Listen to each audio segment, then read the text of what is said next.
রাজ্য সরকারি কর্মচারী, আধা সরকারি কর্মচারী, শিক্ষক ও অশিক্ষক কর্মীবৃন্দ সরকারের কাছে কাজ ও নীতি রূপায়ণে গুরুত্বপূর্ণ ভূমিকা পালন করেছে।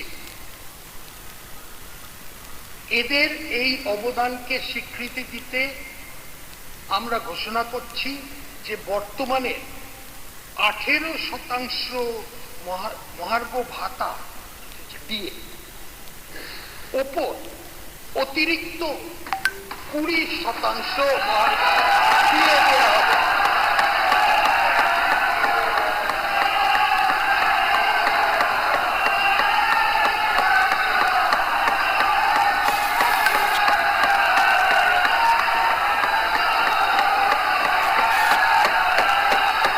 অর্থাৎ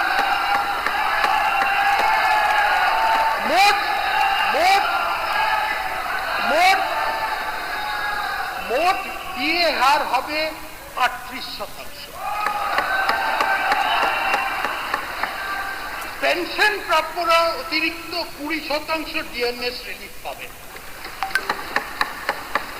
এই ডিএনএস রিলিফের বৃদ্ধি 1 অক্টোবর 2026 থেকে কার্যকরী হবে।